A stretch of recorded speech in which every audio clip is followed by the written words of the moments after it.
Hello students, आज हम लोग ऑसिलेशन ड्यू टू स्प्रिंग का टॉपिक पढ़ेंगे और समझेंगे कि जो ऑसिलेशन होता है स्प्रिंग के कारण वो कैसे होगा। और इसको हम लोग अलग अलग मेथड से देखेंगे। एनसीईआरटी में इसको बहुत ही सिंपल फॉर्म में हॉरिजॉन्टल जो मोशन होता है इसको हम लोग काफ़ी बार पिछले वीडियोस में पढ़ चुके हैं। उस पर सिंपली सॉल्व किया है और एक क्वेश्चन बना के दे दिया है। और उसमें वो फीलिंग नहीं आएगा क्योंकि हमको फील थोड़ा सा समझना भी तो है कि ये कैसे वर्क कर रहा है। नॉर्मली तो हम ये सब जब पढ़ चुके हैं कि हॉरिजॉन्टली कैसे मूव करता है, क्या होता है रिस्टोरिंग फोर्सेस, ये सब चीज़ के बारे में हम लोग पढ़ चुके हैं। इस वीडियो में हम लोग थोड़ा डीप आपका डेप्थ में जाएंगे। तो हम लोग क्या क्या करने वाले हैं इस वीडियो में हम लोग हॉरिजॉन्टली तो करके देखेंगे, साथ में इसको वर्टिकली मोशन में भी देखेंगे। तीसरा, इसको दो स्प्रिंग को हॉरिजॉन्टली लगाया जाए तो कैसे वर्क करेगा। हॉरिजॉन्टली लगाइए, वर्टिकली लगाइए, आपका जो ऑसिलेशन है वो तो सेम रहेगा, पर दो हॉरिजॉन्टली लगाएंगे स्प्रिंग। ठीक है, हॉरिजॉन्टली का मतलब कि दो पैरेलल लगाएंगे। सॉरी, हॉरिजॉन्टली वर्ड सही नहीं रहेगा। दो स्प्रिंग को ऐसे ऐसे पैरेलल लगा के उस पर एक लोड लगा के देखेंगे तो उसका जो ऑसिलेशन बन रहा है, उसका जो टाइम पीरियड है वो कैसा बनेगा, और जो उसका स्प्रिंग कांस्टेंट है वो कैसा बनेगा।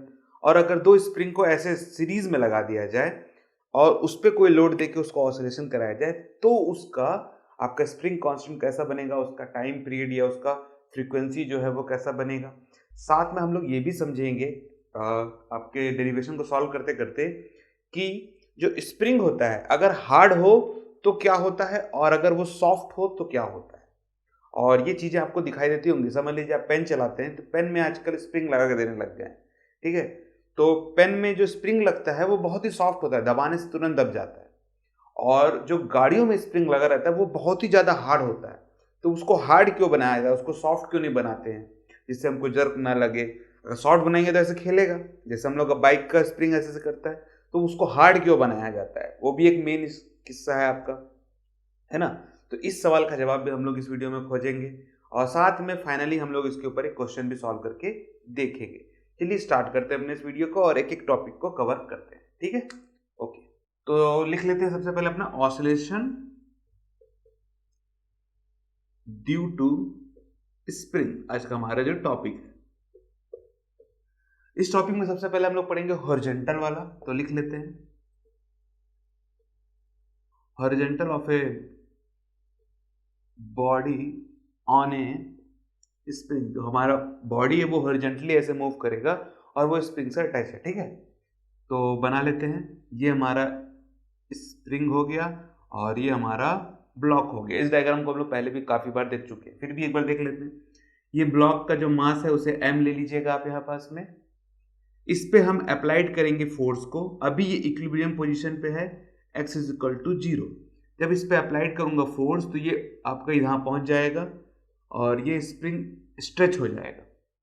ठीक है, इस पे मैं फोर्स लगाऊंगा F इक्वल टू एम ए।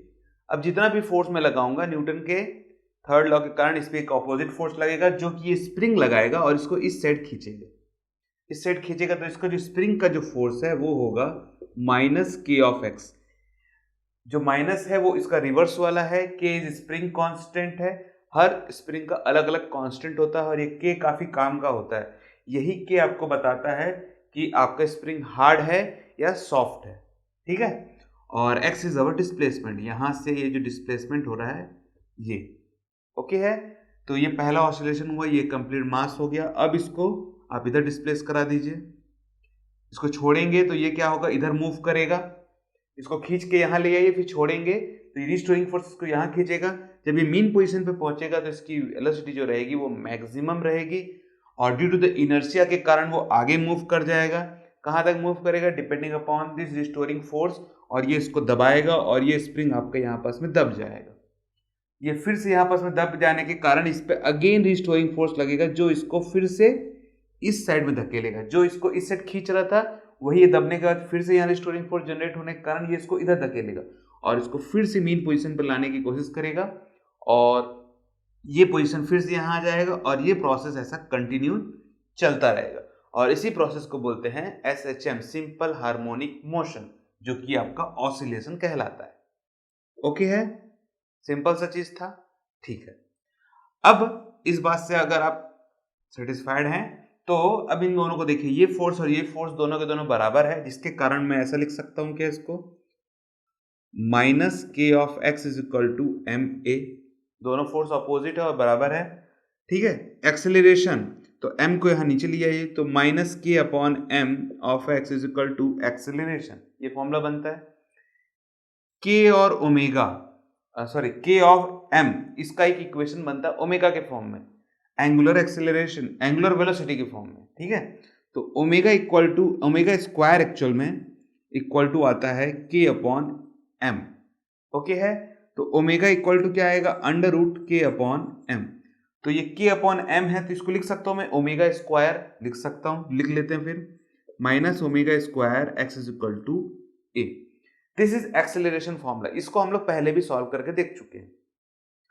इस वीडियो में मैक्सिमम चीज पुराना ही पढ़ा हुआ है, बस इसमें हम अलग अलग टेक्निक से देखेंगे कि जो स्प्रिंग है उसको अलग अलग तरीके से लगा के देखना है, बस और कुछ नहीं है इसमें, ठीक है। कंसेप्ट तो पुराने ही चलते हुए आएंगे। Minus omega square A equal to A, ठीक है। ए आ गया आपका यहाँ पास में। अब इसका टाइम पीरियड निकाल कर देख लेते हैं। तो देखिए, इसका टाइम पीरियड निकालने का बहुत सिंपल सा तरीका है। कैसे निकालेंगे, ये ओमेगा और इसको रिलेट करेंगे हम लोग यहाँ पास में, ठीक है। तो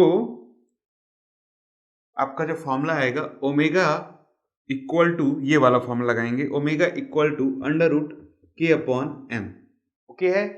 ओमेगा को क्या बोलते हैं, 2 pi nu, nu is our frequency, ये बनेगा के अपॉन एम। तो न्यू इक्वल टू आएगा 1 upon 2 pi under root k upon m. This is simple formula of frequency. Frequency जो होता है वो टाइम पीरियड का जस्ट उल्टा होता है। तो इसको अगर मैं उल्टा कर दूं तो ये t इक्वल टू क्या आएगा, 2 pi under root m upon k, just ये इसका उल्टा हो गया। t कैसे रिलेशन बन रहा है, न्यू इक्वल टू होता है 1 अपॉन टी का रिलेशन। इसको हम लोग पहले भी देख चुके हैं, नहीं भी देखे तो कोई प्रॉब्लम नहीं है। ये इसका रिलेशन होता है फ्रीक्वेंसी और टाइम पीरियड, सिंपल सा था। तो इसको क्यों बना के देखिए हम लोग, ये तो पहले सॉल्व कर चुके हैं। हमको इस के से लेना देना है फिलहाल में, ये के आपका सिंपल फॉर्म में, क्योंकि एक ही स्प्रिंग लगा हुआ है, ठीक है। अब इसको समझिएगा। मान लीजिए कि आपका पेन है, ठीक है, और जो पेन है उसका स्प्रिंग जो होता है वो काफी ज्यादा सॉफ्ट होता है, ठीक है। तो अगर ये सॉफ्ट है तो इसकी वैल्यू अगर मैं कम कर दूं, मान लीजिए कि इसकी वैल्यू कम हो गई, इसकी वैल्यू कम हो गई, तो मतलब कि ये इस फोर्स के डायरेक्टली प्रोपोर्शनल है, ये इसके डायरेक्टली प्रोपोर्शनल। अगर ये कम हो गया तो रिस्टोरिंग फोर्स भी कम हो जाएगा।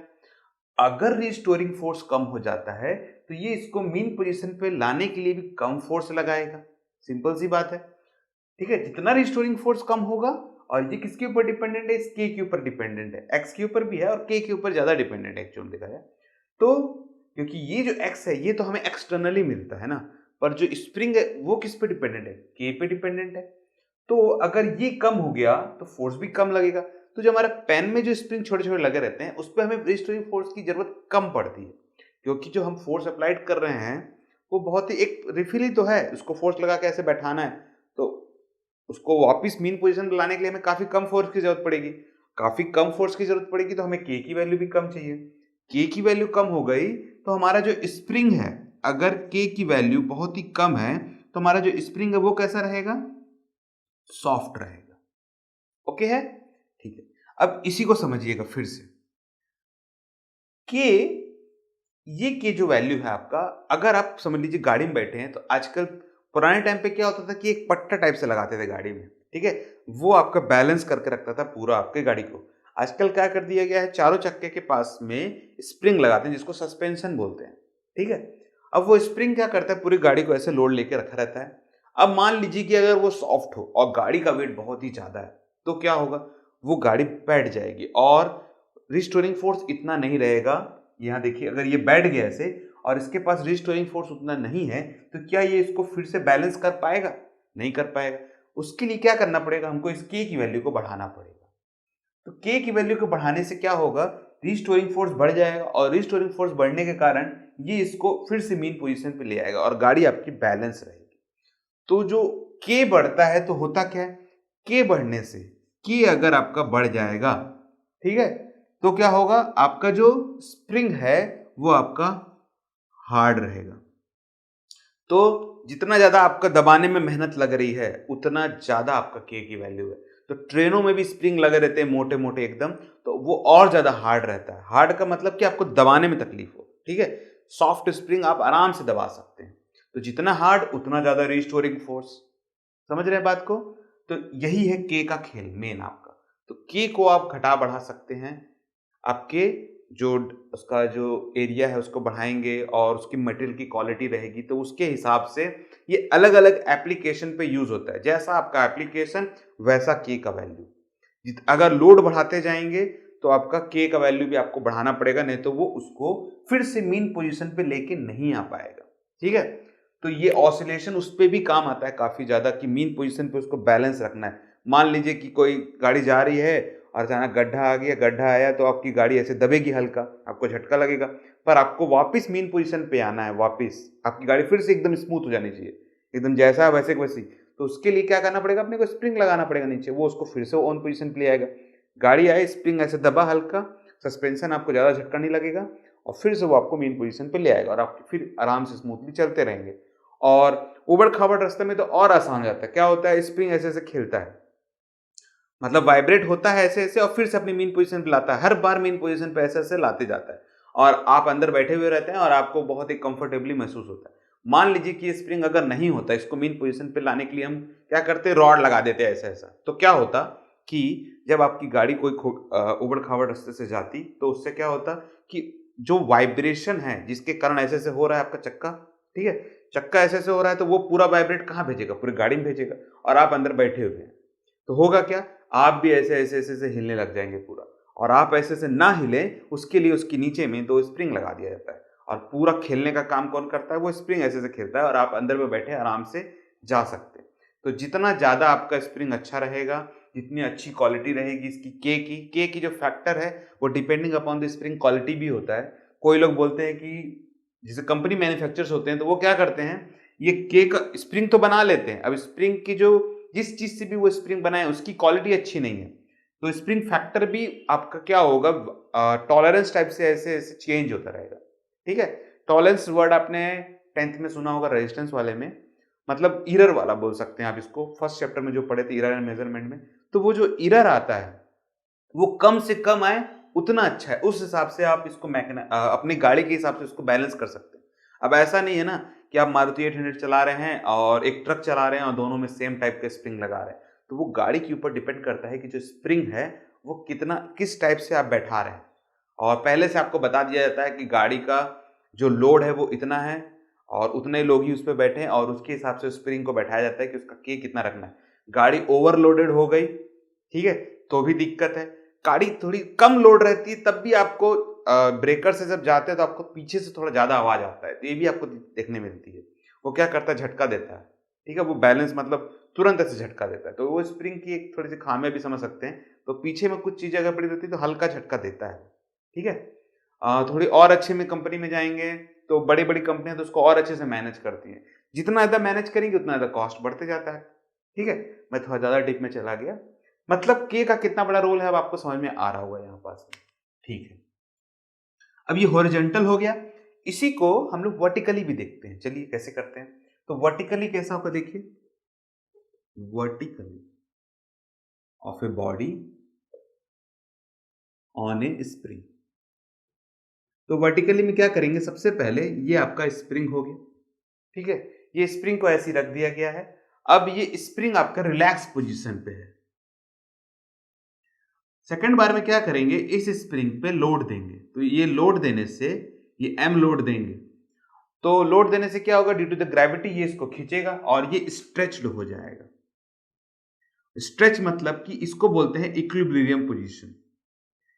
ये वाला जो पोजीशन था इक्विलिब्रियम पोजीशन, ये वाला पोजीशन है। ओके है, ड्यू टू दिस मास, इस मास के कारण तो ये अपनी ओन पोजीशन से, रिलैक्स पोजीशन से हट गया। इसको बोलेंगे डी। ठीक है? किसके कारण हुआ है? ग्रेविटी के कारण हुआ, हमारे फोर्स के कारण नहीं हुआ है। ठीक है? अब हम भी इस पे फोर्स लगाते हैं। चलिए, तो जब हम इस पे फोर्स लगाएंगे तो ये एम यहां पहुंच जाएगा। ठीक है? और यहां तक तो आपका ये जो हम फोर्स लगाए हैं उसको बोलेंगे एक्स। ये यहाँ से यहाँ जो डिस्प्लेस हुआ था इसको बोलेंगे डी, और ये स्प्रिंग यहाँ तक पहुंच जाएगा। यहाँ तक था बिकॉज ऑफ द ग्रेविटी। उसका हमने भी जो हम फोर्स लगा रहे हैं उस फोर्स के कारण ये यहाँ तक तो डिस्प्लेस हो गया, तो टोटल डिस्प्लेसमेंट जो है वो आपका ये बन जाएगा। ठीक है, अब देखिए इसमें क्या था, हम जो ग्रेविटी फोर्स लगा रही थी यहाँ पास में जो mg लगा रहा था, तो इसके कारण जो फोर्स जनरेट होगा इसके कारण होगा ये mg फोर्स, और इसको अपोज करने के लिए यहाँ पास में बना है F इक्वल टू इसका स्प्रिंग कांस्टेंट का K और ये बनेगा D। ठीक है, उसके बाद फिर जो हम फोर्स लगाए उसके कारण ये K और बढ़ गया। अब हमको इसका नेट फोर्स निकालना है कि जो नेट फोर्स इसका बन रहा है रिस्टोरिंग फोर्स वो कितना बन के आ रहा है। तो जो नेट फोर्स होता है उसको कैसे लिखा जाता है, देखिए इसका सिंपल तरीका है। वर्टिकली आपका जो मोशन वाला एक चैप्टर था, हमने बताया था आपको किसमें, वर्क एंड एनर्जी वाले में एक आपका टॉपिक था वर्टिकली आपका जो लिफ्ट था वो ऊपर नीचे जा रहा था, तो उस पर हम लोग नेट फोर्स निकालना सीखे थे। तो देखिए इसमें कैसे करना है, तो जो आपका ऑब्जेक्ट है ये जो ब्लॉक है वो जो मूव हो रहा है वो नीचे की तरफ हो रहा है, तो जो नेट फोर्स बनेगा जो नीचे की तरफ लग रहा है वही वाला बनेगा। तो नेट फोर्स कौन लगा रहा है यहाँ पास में, mg लगा रहा है देखिए। और इसको रोकने के लिए रिस्टोरिंग फोर्स जनरेट हो रहा है। रिस्टोरिंग फोर्स किस साइड लग रहा है, अपवर्ड की तरफ लग रहा है, तो माइनस के कितना डिस्टेंस बन गया, d प्लस के। ओके है, फिर समझिएगा बॉडी नीचे की तरफ आ रही है, वेट कौन लगा रहा है, mg लगा रहा है, हम तो लगाए थे, प्लस मेन mg लगा रहा है, तो mg माइनस के डी प्लस एक्स, ये आपका क्या आता है, नेट रिजल्टेंट फोर्स। ठीक है, नेट रिजल्टेंट फोर्स, ये नेट रिजल्टेंट फोर्स कौन सा फोर्स है, ये नेट रिजल्टेंट फोर्स वो फोर्स है जो हम अप्लाइड कर रहे हैं, हमको जो मिलेगा। तो mg फोर्स क्या है, यहाँ पास में kd है, तो यहाँ kd लगा दीजिए, और इसको एक्सपेंड करेंगे तो माइनस के D minus k of x, ये देखिए कैंसिल, और हमको मिलेगा माइनस के ऑफ एक्स। तो हमें जो नेट रिजल्टेंट फोर्स मिल रहा है वो कौन सा मिल रहा है, जो हम फोर्स लगा रहे थे वो वाला, और वो है माइनस के ऑफ एक्स, क्योंकि हमने जो फोर्स लगाया उसके कारण जो डिस्प्लेसमेंट हमको मिला था वो सिर्फ एक्स मिला था। तो देखिए माइनस के ऑफ एक्स, और ये फॉर्मूला आपका इससे पूरा का पूरा मैच करता है, और इससे मैच कर रहा है, इसका मतलब ये है कि हमको अलग से इसको सॉल्व करने की जरूरत नहीं है, क्योंकि के सेम है। तो फ्रीक्वेंसी की वैल्यू आएगी 1/2 pi under root k upon m, और टाइम पीरियड की वैल्यू आएगी 2 pi under root m upon k. Okay है, बाकी ये सब कुछ सेम काम करेगा आपका। तो ये सिस्टम वर्टिकली वाला आपका कहाँ काम करता है, जितनी भी गाड़ियां हैं सभी में यही सिस्टम आपका काम करता है वर्टिकली आपका, क्योंकि ऊपर नीचे बैलेंस्ड होता है। ठीक है, और ये वेट नीचे ना लग के ऊपर लग जाता है गाड़ी की जैसे। ठीक है, यही रहता है। और नीचे कहाँ पास में रहता है, वेइंग मशीन वाले जो रहते हैं, कभी आप भूसा या ऐसा कुछ खरीदने जाएंगे जिसका उनके पास में कोई मशीन नहीं है, तो लोग क्या करते हैं, मैक्सिमम लोग ये वाला टाइप का मशीन जो रखते हैं, वो कचरा वाले जो लोग होते हैं ना, जैसे हमारे एरिया में जिन लोग कचरा खरीदने आते हैं तो लोग क्या करते हैं, एक ठो इस टाइप का रखे रहते हैं मशीन, और उस पर आपका लोड करते हैं कचरे को, या फिर जो दफ्ती है या घर में पेपर ऊपर उसको ऐसे लोड करते हैं, तो आपका स्प्रिंग खिंचाता है, और वो जो स्प्रिंग खिंचाता है उसके कारण रीस्टोरिंग फोर्स जनरेट होता है, और वो आपके इतना छोटे से मशीन में दिखाता है कि कितना वेट आपका बन रहा है, और उस वेट को देख के वो लोग बताते हैं कि आपका जो वेट है वो इतना है। तो जिन लोग आजू बाजू ऐसी फ्रीली जिन लोग घूमते हैं, जिनको मशीन लेने की जरूरत नहीं है, इतना छोटा सा रहता है, आपको मार्केट में आराम से दिख भी जाएगा। ठीक है, तो ये हो गया आपका vertically of a body on A spring का टॉपिक। अब हम लोग देखेंगे कॉम्बिनेशन। कॉम्बिनेशन में क्या करेंगे, ये दो स्प्रिंग लेंगे उसको पैरेलली लगाएंगे, और दो स्प्रिंग को सीरीज लगा के देखेंगे, और देखेंगे कि जो के की वैल्यू है उस पर क्या चेंज आ रहा है।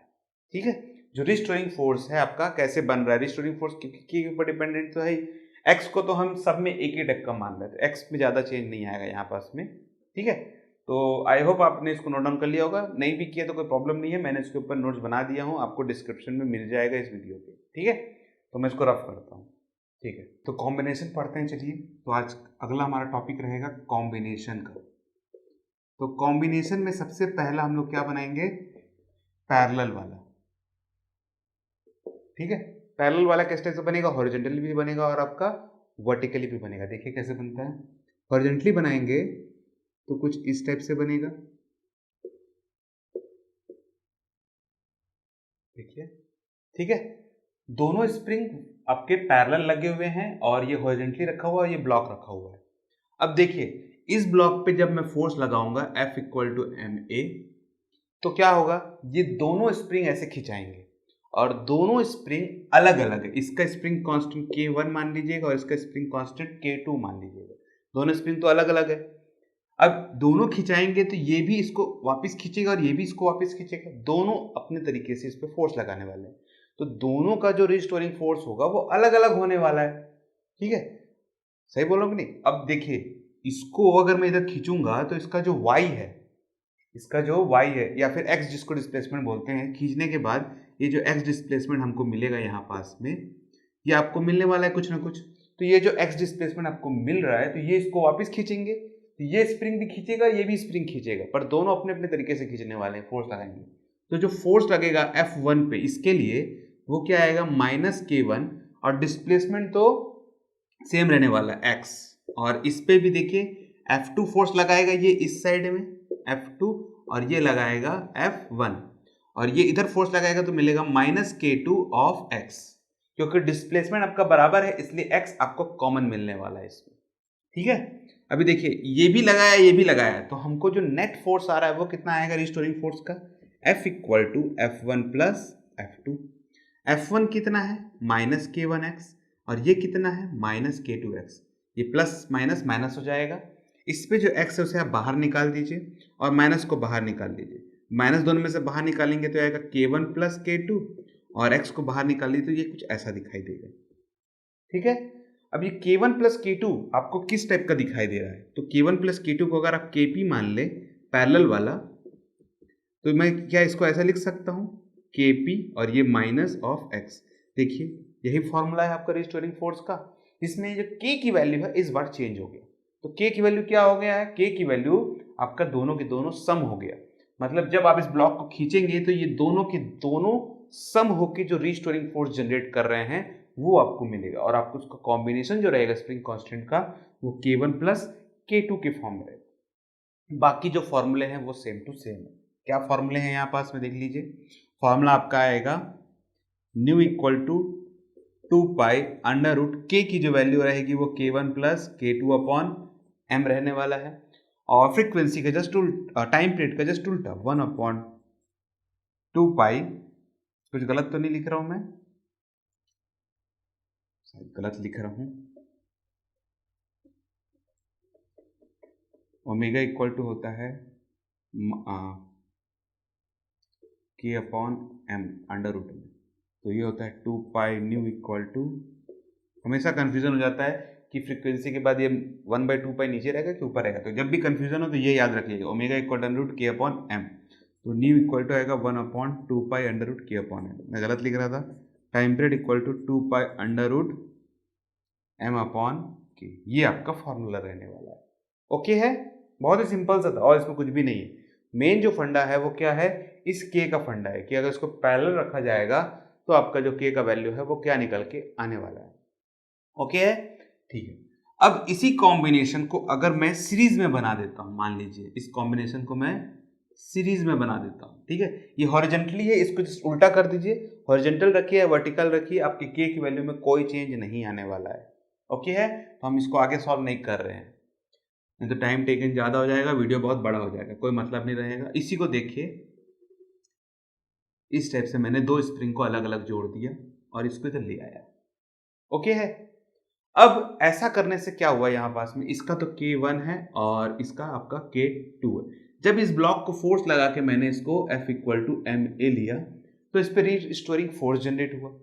रिस्टोरिंग फोर्स क्या होता है, रिस्टोरिंग फोर्स होता है आपका KPX। अब इसमें K की वैल्यू मेन है और डिस्प्लेसमेंट है। अभी देखिए जब मैं इसमें फोर्स लगाऊंगा तो इनकी रिस्टोरिंग फोर्स अलग अलग होने के कारण, फिर समझिएगा, इनकी रिस्टोरिंग फोर्स अलग अलग होने के कारण हो सकता है कि ये ज़्यादा स्ट्रेच हो और ये कम स्ट्रेच हो सकता है कि नहीं हो सकता है, हो सकता है। बट ये दोनों के दोनों एक साथ इसको खींचेंगे, इसको एक साथ खींचने वाले हैं, तो जो भी फोर्स लगेगा वो एक साथ लगाएंगे इन दोनों। तो जो फोर्स लगाएंगे एक साथ लगाएंगे जब दोनों मिलके, तो जो रिस्टोरिंग फोर्स बन रहा है F वो तो सेम रहने वाला है। तो इसके लिए जो फोर्स बनेगा देखिए, तो F इक्वल टू आपको क्या मिलने वाला है इस पे -K1, और ये डिस्प्लेस होगा अपने हिसाब से, तो इसको ले लीजिए x1 और इसको ले लीजिए x2, तो ये आएगा -k1 x1। ओके है, ठीक है। तो x1 की वैल्यू ये आपको मिल गई। अब इसी तरीके से इसके लिए भी देखिए, तो ये भी है F equal to -k2 x2। Okay है, ठीक है।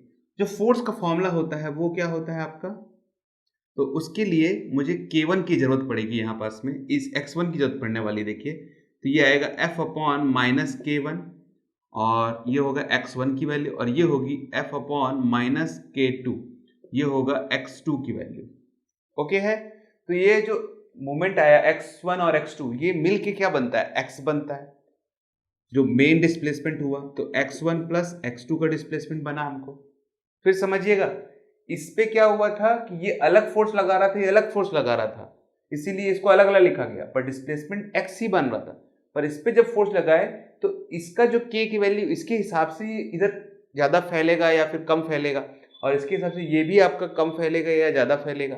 तो इसका x1 और x2 दोनों अलग होने वाला है, पर जितना भी फैलेगा, जितना भी स्ट्रेच होगा, वो आपका x होने वाला है। तो x स्ट्रेच किसके बराबर होगा, इसका स्ट्रेच प्लस इसका स्ट्रेच, x1 प्लस x2। ठीक है, x1 को उठा के लिख दीजिए यहाँ, तो f अपॉन -k1 और इसको उठा के यहाँ लिख दीजिए, तो ये आएगा f upon k2। f common है, बाहर निकाल दीजिए, और माइनस को भी आप बाहर निकाल दीजिए, तो बचेगा अंदर में k1 प्लस k2, यही बचने वाला है।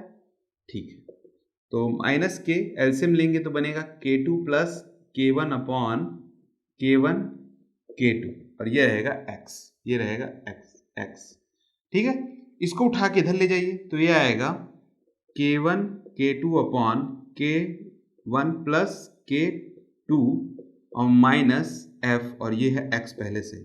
इस फॉर्मूले को अगर आप ध्यान से देखेंगे तो ये आपको रिस्टोरिंग फोर्स वाला फॉर्मूला नजर आएगा, और ये जो कॉम्बिनेशन हमको मिला है k ऑफ s का, वो क्या मिला है, k1 k2 upon k1 plus k2। Okay है, बहुत ही सिंपल सा था। अब ये वाले k वाले को फॉर्मूले को उठा के ये फ्रीक्वेंसी पे डाल दीजिए और टाइम पीरियड पे डाल दीजिए, बाकी आपका सेम मिलने वाला है एकदम। ओके है, मेन फंडा था कि इसको कैसे निकालना है। ठीक है, तो सीरीज में क्या होगा, सीरीज में जो भी k की वैल्यू रहेगी वो अपना अपना डिस्प्लेसमेंट करेंगे, पैरेलल में डिस्प्लेसमेंट एक ही होने वाला है, फोर्स अलग अलग होने वाला है। सीरीज में जो फोर्स बनेगा एक साथ खींचने वाला वो सेम बनने वाला है, पर डिस्प्लेसमेंट ये और ये दोनों अलग अलग करेंगे, बाद में इन दोनों को ज्वाइन कर देना है। इसको आपको बस ध्यान देना है। क्यों देना है, क्योंकि क्वेश्चन बनाते टाइम पे आपको इसी टाइप के क्वेश्चन आने वाले हैं। नॉर्मल क्वेश्चन भी आ सकता है और थोड़ा टफ भी आ सकता है। अगर नीट और जेई का पेपर दे रहे हैं तो आपको यही कॉम्बिनेशन में क्वेश्चंस आएंगे, और नॉर्मल अगर आप स्कूल की तैयारी कर रहे हैं तो मुझे नहीं लगता कि शायद कॉम्बिनेशन में शायद दें आपको, क्योंकि एनसीईआरटी में कॉम्बिनेशन वाले ज़्यादा बताया नहीं है, तो मुझे नहीं लगता कि कॉम्बिनेशन वाला क्वेश्चन भी देगा आपको। पर अगर नीट और जेई की तैयारी कर रहे हैं तो जरूर आपको इस टाइप के कॉम्बिनेशन के क्वेश्चंस देगा। ठीक है, ठीक है, तो अब एक क्वेश्चन बनाते हैं और इस वीडियो को यहीं फिर क्लोज कर देंगे। ओके है, ठीक है। ओके, तो क्वेश्चन को देखते हैं। क्वेश्चन आपको यहाँ पास में बोर्ड में दिखाई दे रहा होगा। ठीक है, मैं आपको पढ़ के बताता हूँ कि क्या लिखा हुआ है क्वेश्चन में। इसका नोट्स मैं पहले ही बना चुका हूँ, तो आपको डिस्क्रिप्शन में ये नोट्स मिल जाएगा। क्वेश्चन में लिखा है a 5 kg cooler is attached to a spring constant 500 newton per metre. तो एक कूलर है जो कि आपका एक स्प्रिंग से अटैच्ड है। ठीक है, it slide without friction over A horizontal rod. तो और हॉरिजॉन्टल एक रॉड है, उस पर ये स्लाइडली मूव हो रहा है और फ्रिक्शन कुछ भी नहीं लग रहा है, विदाउट एनी फ्रिक्शन के कारण। ठीक है, displays it equilibrium position by 10 centimetre, और ये अपने इक्विलिब्रियम पोजीशन से 10 सेंटीमीटर डिस्प्लेस किया गया है। अब जब इसको डिस्प्लेस करेंगे तो ये ऑसिलेशन आपका लेने वाला है। ठीक है, और जब ये ऑसिलेशन होगा तो ऑसिलेशन होने से इसका कुछ टाइम पीरियड निकलने वाला है, कुछ वेलोसिटी निकलेगी, आपका अलग अलग चीज निकलेगा। ठीक है, तो क्वेश्चन क्या पूछ रहा है इसमें देखते हैं फिर। तो क्वेश्चन है बोल रहा है द स्पीड ऑफ ऑसिलेशन सबसे पहले निकालना है आपको, दूसरा चीज मैक्सिमम स्पीड निकालना है, और तीसरा चीज मैक्सिमम एक्सेलरेशन निकालना है। क्या क्या निकालना है, टाइम पीरियड निकालना है, स्पीड निकालना है और एक्सेलरेशन, तीन चीज आपको निकालना है। टाइम पीरियड हम लोग निकाल के देख चुके हैं, वेलोसिटी और एक्सेलरेशन का फॉर्मूला हम लोग पहले भी काफी बार निकाल चुके हैं, इस बार भी आसानी से निकल जाने वाला है। ठीक है, तो चलिए इसका गिवन लिखते हैं और इस क्वेश्चन को सॉल्व करते हैं, ठीक है। तो चलिए देखते हैं, तो गिवन में क्या क्या दिया गया है इसमें क्वेश्चन में, गिवन दैट मास दिया गया है, मास है आपका 5 kg, यही है, ठीक है। फिर उसके बाद के का वैल्यू दिया गया है 500 newton per metre square, okay है। फिर इसके बाद x का डिस्प्लेसमेंट दिया गया है 10 सेंटीमीटर, जिसको हम 0.1 मीटर में कन्वर्ट कर लेंगे, ओके है। पूछ क्या कह रहा है, टू फाइंड में सबसे पहला पूछ रहा है t टाइम पीरियड, ठीक है। सेकंड पूछ रहा है वेलोसिटी और थर्ड पूछ रहा है एक्सेलरेशन, ओके है, ठीक है। चलिए वैल्यूज को पुट करिए। सबसे पहला आपको वैल्यू निकालना पड़ेगा, तो टाइम पीरियड के लिए क्या करते हैं हम लोग, सबसे पहले फॉर्मूला लगा देते हैं, टाइम इक्वल टू होता है 2π√m अपॉन के, यही वैल्यू होता है, इस फॉर्मूले को लगा दीजिए। 2π का वैल्यू होता है 3.14, m की वैल्यू है 500 और सॉरी कुछ गड़बड़ हो गया क्या, m की वैल्यू है 5 और k की वैल्यू है 500, ओके है। 5 1 जा 100, ठीक है।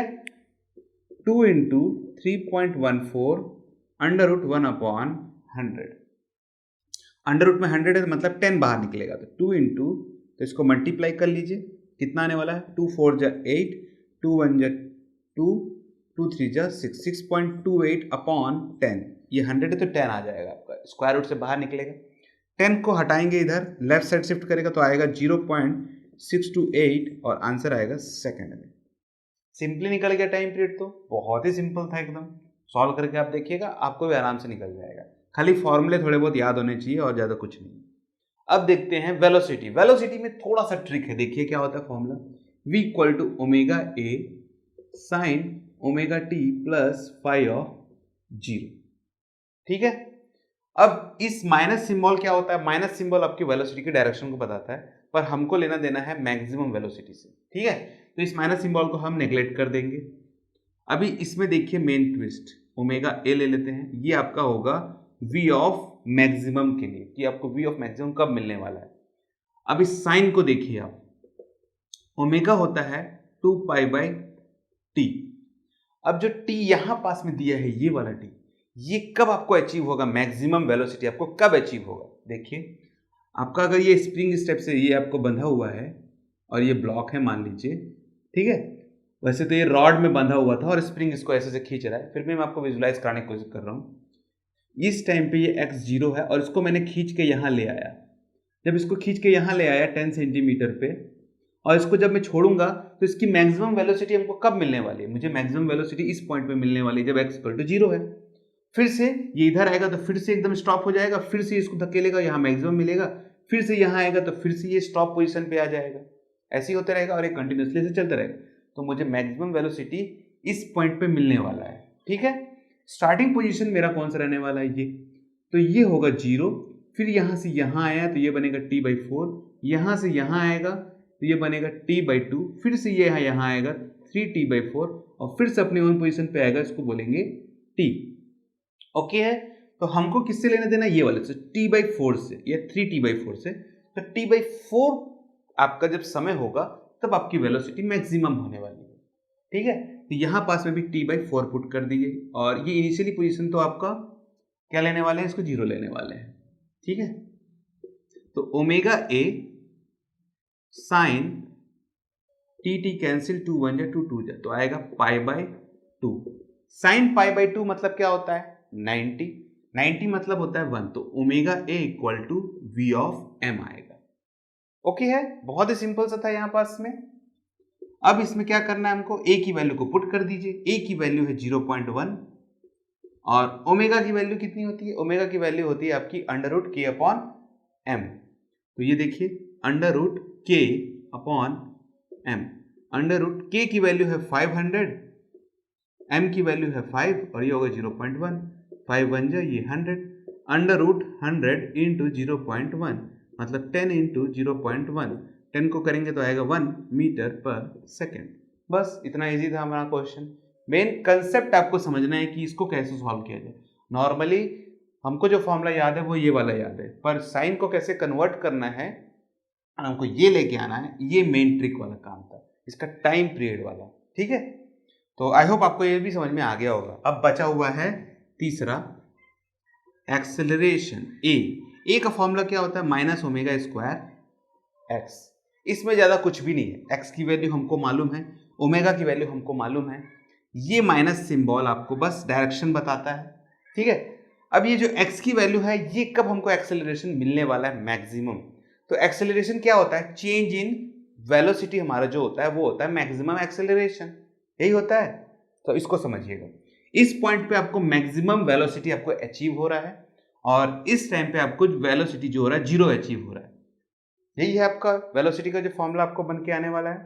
ठीक है, अभी ये जो ओमेगा इस एक्स की बात करते हैं तो हमको जो मैक्सिमम एक्सेलरेशन है कब मिलने वाला है? देखिए, change in velocity upon time, change in velocity upon time. तो फाइनल वेलोसिटी आपको जिस पोजीशन पे ये था और यहां से ये मूव किया इस साइड में, फिर समझिएगा यहां से अचीव किया यहां पास आया, तो आपको आएगा v minus zero upon time period जो भी इसका लगा होगा t, तो आपको आएगा v अपॉन टी। पर ये जो वेलोसिटी हमको अचीव, ये जो हमको एक्सेलरेशन जो अचीव हो रहा है वो किस पॉइंट पे सबसे ज्यादा होगा? वो होगा इस पॉइंट पे सबसे ज्यादा। अब इसका मतलब समझिएगा क्यों ऐसा है। इस पॉइंट पे जब हमको ये वेलोसिटी मिलेगी तो ये इसकी मैक्सिमम वेलोसिटी है, उसके बाद ये डाउन ही होने वाला है। ठीक है, तो अगर मैं इस पर्टिकुलर वेलोसिटी को यहां सिर्फ इसी पॉइंट पे निकालूं, ठीक है, मतलब इसका कोई डिफरेंस नहीं हो, मैक्सिमम है ये, तो इस मैक्सिमम पॉइंट के बाद तो ये डाउन ही होने वाला है और हमको एक्सेलरेशन निकालना। और एक्सेलरेशन होता क्या है?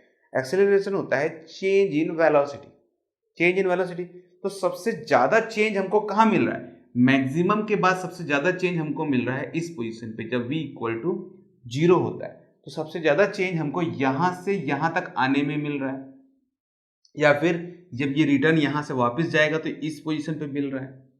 ठीक है, तो इस पोजीशन की जो वैल्यू है x की वो क्या है? a या फिर माइनस, यही है। तो हमको जो तो इसमें जो हमको मैक्सिमम एक्सेलरेशन मिलेगा वो क्या मिलेगा? ओमेगा, ओमेगा स्क्वायर है तो आपको मिलेगा k अपॉन m, माइनस को आप हटा दीजिए और k की जो x की जो वैल्यू रहेगी उसको आप ले लीजिएगा a, या फिर माइनस ए भी ले सकते हैं क्योंकि ये माइनस आपका आगे पीछे हो सकता है क्योंकि ये डायरेक्शन को आपको बताता है। ठीक है, मेन हमको मैग्नीट्यूड से लेना देना है। अब इस पे आप k की वैल्यू आराम से पुट कर सकते हैं। k की वैल्यू आएगी 500, m की वैल्यू आएगी 5 और a की वैल्यू आएगी 0.1। 5 1 जा ये 100 हुआ, तो 100 इंटू 0.1 मल्टीप्लाई करेंगे तो 10 मीटर पर second. This is our acceleration. ठीक है, कंफ्यूज मत होइएगा। सबसे ज्यादा आपको चेंज जो मिल रहा है, धीरे धीरे भी जो भी चेंज आपको मिल रहा है वो कहाँ मिलने वाला है? इस पोजीशन पे मिलेगा, ना कि इस पोजीशन पे। ये आपका मैक्सिमम है आपका, यहां से मैक्सिमम जो भी आपका अटेंड होगा उसके बाद आपकी जो वेलोसिटी है वो कम होना चालू हो जाएगी और चेंज होते होते जीरो हो जाएगी। तो यहां से यहां तक में जो भी चेंज आ रहा है, यहां से यहां तक में जो भी चेंज आ रहा है वो कितना है? वो जीरो से ए, जो डिस्प्लेसमेंट है आपका जो चेंज हुआ, ठीक है, वो कहां से? ये यहां से यहां तक का है और यहां से यहां तक का जो एम्पलीट्यूड है वो कितना है? ए, जो चेंज हो रहा है। ठीक है, कंफ्यूज मत होइएगा, जो चेंज हो रहा है वो कहां से कहां तक हो रहा है? यहां से यहां तक में हो रहा है। तो मैक्सिमम जो चेंज हमको मिल रहा है डिस्प्लेसमेंट के कारण, वो किसके कारण मिल रहा है? इस ए डिस्प्लेसमेंट, ये एक्स के कारण। और एक्स कितना है? ए, यहां से यहां तक वाला। ठीक है, इसीलिए एक्स को हम लोग ए ले लिए। ओके है, ठीक है, इसमें कंफ्यूज मत होइएगा कि जीरो के लिए जीरो ले लेंगे तो डिस्प्लेसमेंट ही नहीं हुआ, डिस्प्लेसमेंट ही नहीं हुआ तो वेलोसिटी में चेंज नहीं आया, और वेलोसिटी में चेंज नहीं आया तो सिस्टम एक्सेलरेट कैसे करेगा? आपका बॉडी एक्सेलरेट कैसे करेगा? और एक्सेलरेट होना है तो उसे मूवमेंट लेना पड़ेगा। तो मैक्सिमम मूवमेंट कहां तक जा रहा है? यहां से यहां तक। तो वेलोसिटी में भी चेंज आ रहा है मैक्सिमम, और मैक्सिमम वेलोसिटी में चेंज आ रहा है मतलब हमें मैक्सिमम एक्सेलरेशन मिलने वाला है, इसीलिए x इज इक्वल टू ए लिया गया है। ओके है अब? ठीक है, थोड़ा वो जो डाउट था वो भी शायद अब आपको क्लियर हो गया होगा। ठीक है, ठीक है, तो ये क्वेश्चन को अब यही खत्म करते हैं हम लोग, हमारा तीनों आंसर आ चुका है। एक आया है आपका 0.628, आपका टाइम आ गया, टाइम पीरियड, वेलोसिटी आ गया है आपका 1 मीटर पर सेकंड के हिसाब से, और एक्सेलरेशन आ चुका है 10 मीटर पर सेकंड स्क्वायर के हिसाब से। ठीक है, और oscillation due to the spring का टॉपिक भी हमारे यहीं पास में खत्म होता है इस क्वेश्चन के खत्म होने से। इस वीडियो पे आपको, इस टॉपिक पे आपको कोई भी डाउट हो तो कमेंट सेक्शन में आप जरूर पूछिएगा। कोई भी दिमाग में क्वेश्चन को मत रखिए, क्योंकि बाद में वो नासुर बन जाएगा आपको और आपको ही परेशान करने वाला है। तो कोई भी मन में डाउट हो तो अगर लिख नहीं पा रहे हैं फेसबुक इस पे आपका यूट्यूब पे, तो उसका स्क्रीनशॉट लिख के मेरे फेसबुक के पेज पे भी आप डाल दीजिए, मैं आपको उसका सोल्यूशन बता दूंगा। और ज़्यादा से ज़्यादा एप्लीकेशंस को सॉल्व करिए। एप्लीकेशन का मतलब न्यूमेरिकल्स को सॉल्व करिए। जितना ज़्यादा न्यूमेरिकल को सॉल्व करेंगे आपके फंडे उतने ही ज़्यादा अच्छे से क्लियर होते जाएंगे। जितना कम क्वेश्चन को सॉल्व करेंगे उतना कम फंडे क्लियर होंगे। बहुत लोग बच्चे क्या करते हैं, जो डेरिवेशन है उसको रट लेते हैं और वैसे के वैसे चले जाते हैं, और क्वेश्चन आता है तो वैसे के वैसे बैठ जाते हैं, क्योंकि डेरिवेशन का जो फ्लो होता है वो एक सिस्टमेटिक फ्लो होता है। बट जो एप्लीकेशन है वो डेरिवेशन के बेसिस पे नहीं चलते हैं, वो डेरिवेशन से जो फॉर्मूले क्रिएट हो रहे हैं उसके बेसिस पे चलते हैं, और फॉर्मूले जो क्रिएट होते हैं वो एक फ्लो में बनते हैं। पर जब न्यूमेरिकल आप सॉल्व करेंगे तो न्यूमेरिकल में फॉर्मूले को ऊपर नीचे भी किया जाता है, मतलब अलग अलग तरीके से चेंज किया जाता है। तो जब आप क्वेश्चंस को अलग अलग पैटर्न के बनाएंगे तो आपको वो चीज़ें ज़्यादा अच्छे से समझ में आएगी। ठीक है, तो ज़्यादा से ज़्यादा क्वेश्चन बनाइए, उससे आपको ज़्यादा से ज़्यादा आपको डेप्थ नॉलेज मिलेगा इसके बेसिस, इस आपके टॉपिक पे। ओके है, और कोई डाउट आए तो मैं तो हूँ ही। ठीक है, और तो इस वीडियो को अब यहीं क्लोज करते हैं। इस टॉपिक पे अगर आपको कोई डाउट हो तो आप कमेंट सेक्शन तो आपके लिए है ही, और ये वीडियो अगर आपको पसंद आया है तो इसे लाइक और शेयर जरूर कर दीजिएगा, जिससे ये वीडियो ज़्यादा से ज़्यादा लोग पास पहुँच पाए और इस वीडियो का ज़्यादा से ज़्यादा लोग बेनिफिट उठा पाएँ। और आप हमारे चैनल पे अगर नए हैं, आपको लगता है कि हमारा चैनल सबको बेनिफिट दे रहा है, आपको भी बेनिफिट दिया है, तो इस चैनल को सब्सक्राइब करना बिल्कुल भी ना भूलें। Thank you for joining this video. आपका दिन शुभ रहे।